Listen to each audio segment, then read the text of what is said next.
Powered by the Montana Television Network. This is the Noon News from Montana's news leader. Welcome to the Statewide News at noon. I'm Russ Riesinger in for Samantha. A crash in Carbon County kills 2 people and leaves a child injured. It happened just before 8 this morning on Highway 310 near Fromberg. According to the Highway Patrol, a pickup truck drifted across the center line, hit another pickup head on.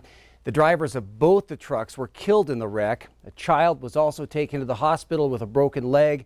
The names of the victims have not yet been released. The Highway Patrol continues to investigate.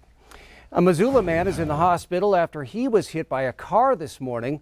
Missoula police say that man was hit on South Russell Street near the YMCA around 7:30. The man was near the crosswalk and was crossing the road when he was hit.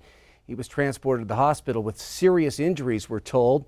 The driver of the vehicle was a man in his 20s. Police say the driver is cooperating. An investigation is underway. Well, a tragic reminder that motorists need to slow down in construction zones. Billings police continue to investigate after a driver struck and killed a state construction worker. That fatal accident happened Wednesday afternoon at the South Billings Boulevard off-ramp. Road workers were doing maintenance there, but the off-ramp was not completely closed at the time. Police say a flatbed truck driven by a 28-year-old man drove into the construction zone and struck the 52-year-old Montana Department of Transportation worker. The off-ramp was still closed into the early morning hours today as investigators processed the scene. Several other vehicles were also involved, backing up traffic on the interstate for hours.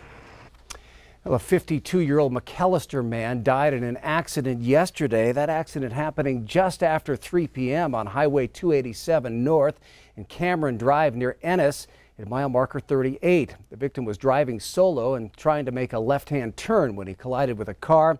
The driver and passenger of the vehicle were both taken to the hospital in Ennis.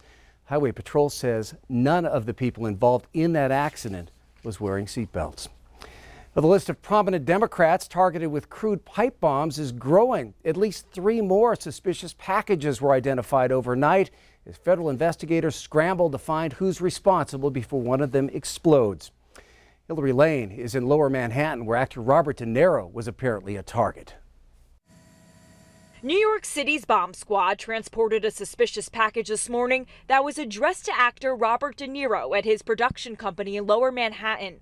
Authorities say 2 devices were also intercepted in Delaware before they could reach former Vice President Joe Biden. Sources say the packages are similar to other devices found in 4 states and Washington, D.C. At least 3 contained pipe bombs. Most were sent to high-profile Democrats, including former President Barack Obama and former presidential candidate Hillary Clinton. Late last night, law enforcement uncovered another package at a postal facility in Los Angeles, one of 2 addressed to Democratic Congresswoman Maxine Waters. We could have been blown, everybody over in here. New York City officials are asking people to be vigilant. They say it's very likely more explosive devices will surface before a suspect is caught. A bomb was also mailed to CNN's New York headquarters, prompting a massive evacuation. It is scary that we don't know exactly where these packages are coming from. At a campaign-style rally last night in Wisconsin, President Trump called for unity and blamed the media for the angry discourse. White House Press Secretary Sarah Sanders doubled down this morning. Day in, day out, there is a negative tone. 90% of the media attention around this president is negative. The Trump administration is promising an aggressive investigation. At least 4 of the packages were sent in manila envelopes with 6 American flag forever stamps. They'll now be analyzed at the FBI laboratory in Quantico, Virginia. Hillary Lane, CBS News, New York. Well, those mail bombs come as the nation gets ready to vote in the midterm elections, which will decide whether the GOP retains control of Congress or if the Democrats take over. Attorney General Jeff Sessions announcing new actions to combat the opioid abuse crisis, such as funding over $70 million in funding for treatment assistance and to support children of opioid-addicted parents with counseling and foster care. We will continue to get smarter and better at our work. And these new steps are going to build on the successes that we've already had as an administration and as a department. Sessions says the number of drug overdose deaths in the U.S. has decreased since September of last year by 2.3%, but that there is still a lot of work to be done. Certainly a beautiful start to our Thursday, but it sounds like some changes could be on the way before long. Temperatures are holding up this afternoon thanks in part to gusty winds across the region. We're seeing some strong winds down the east mountain slopes, and they spread across the plains here as of midday. A lot of the winds from Cut Bank down to Livingston gusting well over 30 miles an hour, and that's becoming a more regular event over the course of the next few days. Tomorrow, more of the wind will spread across the eastern plains, and Saturday could be the windiest day as we start looking into the afternoon hours. Some of those wind gusts could hit 40 to 50 miles an hour. And with those recent warm days we've been experiencing, there's a lot of fuels out there, so controlled burns could spread quickly, and with hunting, we could see some fires in the backcountry. More on the forecast coming up. Bozeman police are searching for a man who reportedly exposed himself at multiple different Bozeman businesses.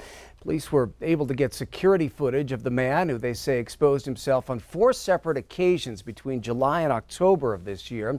In all 4 of those occasions, the man used items from the store to partially cover himself. When confronted, the man ran from the stores. Now police are asking the public for their help in identifying the man. Anyone with information is asked to call police. The Republican National Committee is apologizing for a Montana absentee ballot mailer sent out last week. That mailer included incorrect election information.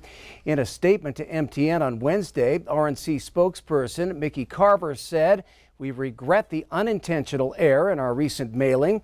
We're contacting all voters who received the mailing through live phone call starting today, and we're sending new mailers to each voter providing clarification." Republican Senate candidate Matt Rosendale made sure he got his ballot in early. Rosendale cast his ballot Wednesday in his hometown of Glendive. The Senate race between John Tester and Matt Rosendale has been hard fought to this point. Our MTN MSU poll of more than 2,000 registered voters shows Tester with a razor-thin 3-point lead over Rosendale. Tester is casting his vote today in Choteau County. Ahead on the MTN Statewide News, they are the people you need the most during an emergency, but there's a shortage of paramedics in Montana. First, though, pretty nice start to this Thursday, but you will soon see those winds picking up. Ed will have the latest on the forecast and an increasing risk of wildfires.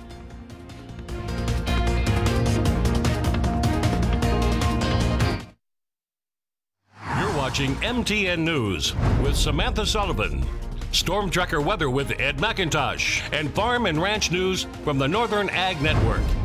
This is the noon news on Q2, Montana's news leader.